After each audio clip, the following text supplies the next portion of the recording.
નમસ્કાર દર્શક મિત્રો, આજના આ વિડીયોની અંદર આપણે વાત કરવા જઈ રહ્યા છે દેશના ગદ્દારો વિશે। દેશનો ગદ્દાર કોણ છે અને કઈ રીતે પાકિસ્તાન સુધી આપણી ગોપનીયતા માહિતી પહોંચાડી રહ્યો છે। અને મિત્રો, ગુજરાતની આપણા આ ભારતની એટીએસ ટીમ દ્વારા ફરી બીજો એક ગદ્દાર ઝડપવામાં આવ્યો છે અને એ ગદ્દાર શું શું હરકત કરતો હતો આપણા ગુજરાતની અંદર રહીને, અને આપણા ગુજરાતનો છે ગદ્દાર, અને એનું નામ પણ શું છે એ પણ હું તમને વિડીયોના એન્ડમાં જણાવવાનો છું, એનો તસવીર પણ બતાવવાનો છું, અને કઈ રીતે માહિતી પાકિસ્તાન એજન્ટો સુધી મોકલતો હતો અને કયા પાકિસ્તાનના એજન્ટના દ્વારા સંપર્કમાં હતો એ પણ આ વિડીયોની અંદર હું તમને માહિતી આપવાનો છું। તો સૌપ્રથમ તો બન્યા રહેજો, પૂરો વિડીયો જોજો તો જ તમને આખી માહિતી મળી જશે। અગાઉ થોડા દિવસો પહેલાં ભારતની એક સ્ત્રી જેનું નામ છે જ્યોતિ મલ્હોત્રા, બરાબર। આ જ્યોતિ મલ્હોત્રા એનું કાર્ય હતું થોડા દિવસો માટે પાકિસ્તાનના વિઝા લઈ, અને આ વાત છે મિત્રો પહેલગામ હુમલા પહેલાંની, બરાબર। એની પહેલાં વિઝા મળતા હતા અને લોકો અવર જવર પણ કરતા હતા। તો આ જે જ્યોતિ મલ્હોત્રા પાકિસ્તાન વિઝા કઢાવી અને અવારનવાર જતી, ભારત પાછી પરત આવતી, ફરીવાર પાછી જાસૂસી કરી અને ફરી પાછી વિઝા કઢાવી અને પાકિસ્તાન જતી, ત્યાં પણ રોકાતી, બે મહિના રોકાતી, ફરી ભારતમાં આવે તો 2-3 મહિના રોકાય, બધી જગ્યાએ જાસૂસી કરે, સીમા બોર્ડરનું જાસૂસી કરે, અલગ અલગ આપણી સેનાઓ ક્યાં રહેશે, કેવી રીતે રહેશે અને કેવી રીતના એમના પ્લાન હોય છે એ બધી રીતે જાસૂસી કરતી।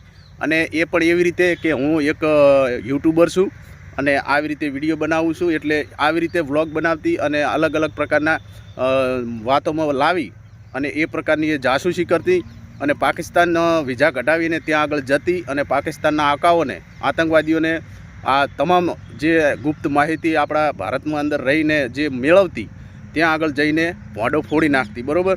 અને આવી રીતે પછી આતંકવાદીઓ એજન્ટો આવી રીતે ઘૂસપેઠી આપણા ભારતની અંદર કરતા। તો એના બાદ કાલે નહીં ને આ 2 દિવસ પહેલાં જ ફરીવાર આપણા ગુજરાતની અંદરથી એક ગદ્દાર પકડાયો છે, બરાબર। અને એ પણ આપણા ગુજરાતની એટીએસ ટીમ દ્વારા અલગ અલગ ટુકડી બનાવી અને એ વ્યક્તિને ધરપકડ કરવામાં આવી છે કચ્છ પાકિસ્તાન બોર્ડરથી, અને એ પાકિસ્તાની એજન્ટ સાથે સંપર્કમાં જોડાયેલો હતો અને ઘણી બધી આપણી સીમાઓનું જાસૂસી આંકલન કરી, વર્ગીકરણ કરી અને ત્યાં આગળ માહિતી મોકલતો હતો અને વોટ્સઅપ દ્વારા મિત્રો આ માહિતી મોકલવામાં આવતી હતી। તો મિત્રો, અગાઉના મેં વિડીયોની અંદર કીધું હતું, તમે જોઈ લો, મારી આઈડીની અંદર, આ ચેનલની અંદર જ વિડીયો બનાવેલો છે મારો, આ પ્રકારનો વિડીયો છે, તમે જોઈ લો। આ વિડીયો મિત્રો મેં જ્યારે બનાવ્યો હતો ત્યારે પહેલગામ જે હુમલો થયો હતો એના લગભગ 5-6 દિવસ વીતી ચૂક્યા હતા। આપણા નિર્દોષ 28થી 29 લોકો જ્યારે મૃત્યુને ઘાટ ઉતાર્યા હતા આતંકવાદીઓએ, એવા સમયની અંદર મેં આ વિડીયો બનાવ્યો હતો અને વિડીયોની અંદર જણાવ્યું હતું કે ગદ્દારો આપણા ભારતમાં જ છે અને એને ગોતીને પકડો, એમને સજા કરો। તો મિત્રો તમે જોયું વારંવાર, હવે આ લગભગ 10 દિવસની અંદર આ બીજું ગદ્દાર ભારતીય સેના દ્વારા પકડવામાં આવ્યું, એટીએસ ટીમ દ્વારા। તો એ વિડીયોની અંદર પણ મેં એવી જ વાત કરી હતી કે ગદ્દારો તો આપણા દેશમાં જ છુપાયેલા છે અને ગદ્દારો કોણ છે એમને તમે શોધવાની કોશિશ કરો, કારણ કે જ્યાં સુધી ઘરનો ભેદી લંકા ઢાય, બરાબર। રાવણનું મોત જ્યારે વિભીષણે આવીને કીધું કે પ્રભુ તમે રાવણની નાભીમાં બાણ મારો, ત્યાં આગળ એનું મોત છુપાયેલું છે। તો મિત્રો, વિભીષણને ખબર હતી, એ રાવણ સાથે રહેતો અને એનો સગો ભાઈ હતો, એટલે ભાઈ જ ભેદ જાણતો હોય, એવી જ રીતે આપણા દેશના લોકો, આપણા ગદ્દારો આપણી સેનાના ભેદ જાણતા હોય, કઈ જગ્યાએથી ઘૂસપેઠી થઈ શકે છે અને કેવા આપણા જે પ્લાન હોય છે અલગ અલગ સેનાઓ દ્વારા, સેનાઓના જે પ્લાન હોય છે એ પણ આપણા દેશના લોકો અમુક વાર ત્યાં સેનાઓને મળવા જતા હોય, સેના બિચારી ક્યાં જાણતા હોય, બીએસએફવાળા ક્યાં જાણતા હોય કે આ ગદ્દાર છે કોણ છે। એ આમ નાગરિક તરીકે બોર્ડર ઉપર ફરવા જાય અને જાસૂસી કરે, અલગ અલગ જગ્યાઓ જુએ, કઈ જગ્યાએથી આવી શકાય એવું છે, કઈ જગ્યાએથી ઘૂસણપેઠી કરી શકાય, આવી બધું નિવારણ કરે, આંકલન કરી અને ત્યારબાદ જે પાકિસ્તાનના એજન્ટો સાથે એમનો સંપર્ક હોય એમને આ ગુપ્ત માહિતી મોકલતા હોય છે અને ત્યારબાદ પાકિસ્તાનના એજન્ટો જે આતંકવાદીઓના સંપર્કમાં હોય એ આતંકવાદીઓને પછી માહિતી આપતા હોય છે અને એવી રીતે આતંકવાદીઓ આપણા દેશમાં આવી અને વારંવાર નિર્દોષ લોકોને મોતને ઘાટ ઉતારતા હોય છે અને ઘણું બધું આપણા ભારત દેશની અંદર નુકસાન કરતા હોય છે અને આનો સામનો ફક્ત ને ફક્ત નિર્દોષ લોકો જ ભોગવતા હોય છે અને આપણા દેશના નેતાઓનું કામ છે નિર્દોષ લોકોના મોત ઉપર રાજનીતિ કરવાનું, રાજકારણ કરવાનું. મિત્રો, મારી વાત વિડીયાની અંદર સાચી જ હશે, સત્ય હશે, સાંભળવાની તમારે છે, મગજમાં ઉતારવાની તમારે છે, કારણ કે ખોટી વાત હું કદી કરતો નથી. કોઈ પણ વિડીયા હોય, લાઇક, કોમેન્ટ ને સબસ્ક્રાઈબરની એવી કોઈ લાલચ મારે હોતી નથી. તમે સબસ્ક્રાઈબ ક્યારે કરશો? જ્યારે મારી વાતમાં દમ હશે, મારી વાતમાં હકીકત હશે, સચ્ચાઈ હશે, તો જ તમે મારી ચેનલ સબસ્ક્રાઈબ કરશો કે આ ભાઈનો જે વાત હોય છે એ સાચી હોય છે અને સત્યની વાત હોય છે. તો જ મિત્રો તમે મારો બીજો વિડીયો જોવા માટે ચેનલને સબસ્ક્રાઈબ કરો છો, બરાબર? બાકી મને કોઈ એવી લાલચ છે નહીં. બાકી આપણે સત્યની વાત જે છે, સાચી વાત છે એ જણાવવા હું હંમેશા આતુર જ હોઉં છું. તો આવી રીતે મિત્રો આપણા દેશના જે ગદ્દારો છુપાઈને બેઠા છે એમ ધીરે ધીરે હવે ઓપરેશન સેનાએ હાથમાં લીધું છે એટીએસ ટીમ દ્વારા. 2 દિવસ અગાઉ આ જે ગદ્દાર પકડાણો એ એક એનું નામ પણ હું જણાવી દઉં. હવે મિત્રો, ઓપરેશન સિંદૂર પૂરું થયા બાદ સેના દ્વારા અલગ અલગ ટુકડી બનાવી એટીએસ ટીમ દ્વારા અને ત્યારબાદ જાસૂસી ચાલુ કરી કે દેશના કોણ છે ગદ્દારો, બરાબર? તો સૌપ્રથમ તો જ્યોતિ મલ્હોત્રા પકડાણી, યુટ્યુબર, જે આપણી તમામ માહિતી પાકિસ્તાન સુધી મોકલાવી રહી હતી.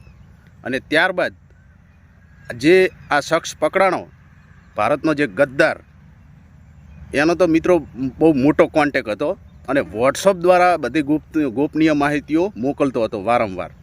તો એની પણ ધરપકડ કરી લેવામાં આવી છે કચ્છના રાયપર ગામથી, પાકિસ્તાન બોર્ડર નજીક જ એની પણ. અને એ પોતાનું જ્યારે ધરપકડ કરી એટલે એનું નામ જણાવ્યું છે મિત્રો સહદેવસિંહ ગોહિલ. તો મિત્રો, મને તો એવું લાગતું નથી કે આ ક્ષત્રિય બચ્ચો હોય. ક્ષત્રિયની અંદર કદી ગદ્દારી હોતી નથી. હા, ક્ષત્રિય બચ્ચો કોઈ દિવસ ગદ્દારી કરી શકે નહીં. પણ એનું નામ એને એવી રીતે બતાવ્યું છે કે મારું નામ સહદેવસિંહ ગોહિલ છે. તો હવે નામ તો ગોહિલ હોય કે કોઈ પણ હોય, કે આપણે એવું કોઈ સમાજ ઉપર એવું કટાક્ષ કરતા નથી, પણ એને જણાવ્યું છે કે મારું નામ સહદેવસિંહ ગોહિલ છે, બરાબર? તો મિત્રો, ગોહિલ બચ્ચો આવું કરે નહીં અને આવા ક્ષત્રિય સમાજનો દીકરો છે તો આવું કરે નહીં. તોય છતાં આ કેવી રીતે, શું લોભ અને લાલચમાં આવી અને ભારત સાથે એને ગદ્દારી કરી છે અને અવારનવાર ગોપનીયતા આપણા સીમા ઉપર જે જવાનો તૈનાત છે, ખડે પગે ઊભા છે, એમની બધી અલગ અલગ પ્રકારની જાસૂસી કરી અને પાકિસ્તાન એજન્ટો જોડે અને વોટ્સઅપ દ્વારા માહિતી મોકલવામાં આવી, બરાબર? અને આવી રીતે તો કેટલાય સમયથી આ ગદ્દારી કરી રહ્યો હતો. આ તો જ્યારે પકડાણો એટલે હવે ખબર પડી કે આ ગદ્દાર છે, બરાબર? એવા અહેવાલ મુજબ એટીએસ ટીમ દ્વારા આપણને જણાવવામાં પણ આવ્યું છે. सहदेव सिंह दीपूबा गोहिल करके एक मल्टीपर्पज हेल्थ वर्कर जो कच्छ में काम करता है, उसको धरपकड़ करके एक केस दाखिल किया है, जिसका डिटेल्स ऐसा है कि हमारा जो पुलिस सब इंस्पेक्टर राहुल गर्चर को एक बातमी मिली थी कि सहदेव सिंह गोहिल नाम का एक हेल्थ वर्कर एक पाकिस्तानी एजेंट को बीएसएफ और इंडियन नेवी का कुछ गुप्त माहिती उनको शेयर कर रहे थे. ये इन्फॉर्मेशन हमको मिलने के बाद हमने यहाँ एक टीम बनाया था, जिसका लीडर डीवाईएसपी हर्ष उपाध्याय, उनके अंडर पीआई पीयूष देसाई साहब, पीएसआई धर्मेंद्र राठौड़, पीएसआई राहुल गर्चर और पीएसआई परेश वसावे के अंदर एक टीम बनाया गया था. उसके अंदर हमने एक human intelligence as well as technical analysis के द्वारा हमने पूछपरछ करके 1 मार्च को प्राथमिक तपास के लिए एक्यूज्ड को यहाँ बुलाया गया था, 1 मई को. उस दौरान हमको ये पता चला कि 2023 जून जुलाई उस दौरान अदिति वरद्वाज करके एक नाम की लड़की व्हाट्सएप माध्यम से सरदेव सिंह गोहिल को संपर्क में आया था, बातचीत बढ़ी है। उसके बाद उन दोनों की बातों में ये पता चला, उन्होंने क्लियर किया, इसको कॉन्फिडेंस में लेके इसको पता चला कि पाकिस्तानी एजेंट थी। રેડી? તો હવે વાત કરવા જઈ રહ્યો મિત્રો કે આ બધું કરાવનાર મને તો એવું લાગે છે કે પાકિસ્તાને જે મોકલેલી છે આપણા ભારતમાં સીમા હૈદરને, તો આ સીમા હૈદર આપણા ભારતની અંદર કોણ લાલચુ માણસો છે એવા માણસોને ગોતે છે કે આ લાલચમાં આવશે, એને થોડા ઘણા રૂપિયા આપી અને અલગ અલગ જગ્યા ઉપર જાસૂસી કરાવી અને પાકિસ્તાન સુધી આ અલગ અલગ પ્રકારની જાસૂસીના વિડીયો, જાસૂસીના ફોટો અને આવી અનેક ઘણી બધી ખબરો પાકિસ્તાન સુધી મોકલવાની કોશિશ કરવામાં આવી રહી છે। તો મિત્રો, ગયા વિડીયોની અંદર મેં કીધું હતું કે આપણા દેશમાં જ ગદ્દારો છે, તો એવી જ રીતે આ વિડીયોની અંદર પણ કહું છું અને અગાઉ પણ કીધું હતું કે આપણા દેશની મોટામાં મોટી જો કોઈ ગદ્દાર હોય તો એ સીમા હૈદર છે। એને જ્યારથી આપણા દેશમાં ઘૂસવા આપી છે ત્યારથી મિત્રો તમે જુઓ કેટલા બધા આવા આતંકવાદીઓ આપણા દેશમાં આવી ઘૂસપેઠી કરી અને આપણા ઘણા બધા નિર્દોષ લોકોને ઠાર માર્યા છે।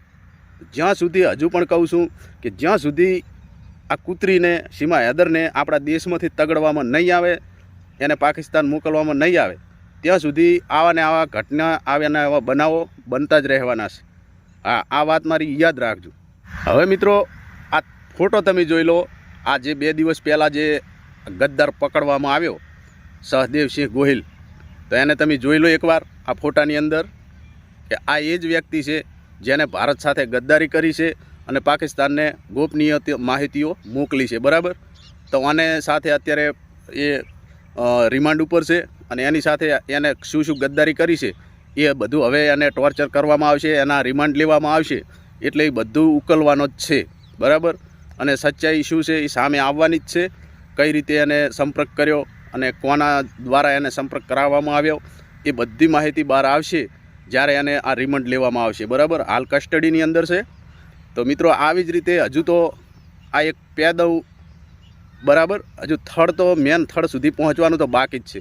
આ તો ખાલી ડાળખીના પત્તા જ છે, હજુ ડાળીઓથી એના થડ સુધી ભારત સરકાર સેના દ્વારા જરૂર પહોંચવામાં આવશે। એટીએસ ટીમ દ્વારા અલગ અલગ ટુકડીઓ બનાવેલી જ છે અને દરેક જગ્યાએ અલગ અલગ ટુકડીઓ દ્વારા જાસૂસી કરી રહ્યા છે કે દેશના ગદ્દારો કોણ છે। તો ધીરે ધીરે તમામ ગદ્દારોને બહાર લાવવામાં આવશે અને કડકમાં કડક એવી સજા કરવામાં આવશે કે જેથી આગળ કોઈ આવી રીતે ગદ્દારી કરી શકે નહીં। અને તમે જોજો મિત્રો, મારી વાત યાદ રાખજો કે સીમા હૈદરને પણ એક વખત પાકિસ્તાન તો એને પાછી મોકલવામાં આવશે ને આવશે, કારણ કે હજુ સુધી એને ભારતની નાગરિકતા આપવામાં આવી નથી। એને જે 4 ગલુડીઓ છે એમની સાથે એને રવાના તો કરવી જ પડશે, પછી સચિન લપાટીયું લબડતું રહેશે અને બધું લબડતું રહેશે, બરાબર? તો મિત્રો, વિડીયોની અંદર માહિતી તમને સાચી લાગી હોય તો લાઇક કરતા જાજો, કોમેન્ટ કરતા જાજો અને વિડીયો ગમ્યો હોય તો ચેનલને સબસ્ક્રાઈબ પણ જરૂરથી કરી લેજો, જેથી આવીને આવી માહિતી અને આવા ને આવા વિડીયો હું તમારા સુધી મોકલતો રહું। રેડી? તો બન્યા રહેજો સપોર્ટમાં। હવે આ વિડીયોની અંદર રજા માગું, મળીએ બીજા આવા ને આવા વિડીયોની અંદર, ત્યાં સુધી રજા આપશો। જય માતાજી, જય ભારત।